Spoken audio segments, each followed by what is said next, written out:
Hinold up at tinutukan ng baril ang isang estudyante na papasok sa isang paaralan sa Antipolo, Rizal. Naaresto po yung suspect na dati nang nakulong at notorious daw na magnanakaw sa lugar. Balitang hatid ni EJ Gomez. Ito yung suspect na dati na namin nahuli, na naipakulong at kailan lang ay lumaya. Balik kulungan ang 27 anyos na lalaking ito dahil umano sa pang-hold up at panunutok ng baril sa isang menor de edad. Yung suspect ay kakalabas niya lang sa kulungan for a case of illegal possession of firearms at nang hold up na naman. No? Isang estudyante habang naglalakad papasok sa school at biglang tinutukan itong suspect gamit ang isang revolver na baril.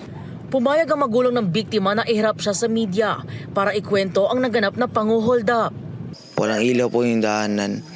Tapos nagulat po ako, may lumapit po sa akin lalaki. Tapos kala po magtatanong lang siya. Tapos nagulat po ako, inagaw niya bigla yung cellphone. Tinutukan niya po ako ng baril. Nagpapatok siya ng baril. Tapos pagkakuha niya ng cellphone, tumakbo siya bigla.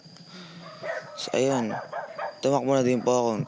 Ilang dumaang tao raw ang sumaklolo sa biktima at nagsumbong sa mga otoridad at sa kanyang magulang. Sa follow-up operation ng barangay, naaresto ang suspect na si alias Ramram na nag-akyat bahay pa raw bago ang insidente ng pang-hold up. Nakaraan, pinasok yung bahay niya at ayon doon sa tao, nakuha yung cellphone saka pera. Aminado ang suspect sa pang-hold up. Itinanggi naman niya ang paratang ng pag-akyat bahay. Ito po, hold up po, pero hindi ko po kunin yung cellphone. Dahil lang po ng pangangailangan. Dahil lang po ako binubuhay.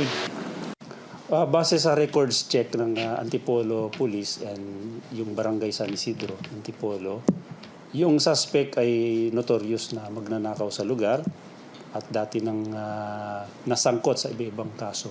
Lalo na itong pang-hold up at pagnanakaw and illegal possession of firearms. Dati na namin ito nahuli at halos 2 linggo pa lang nakakalaya.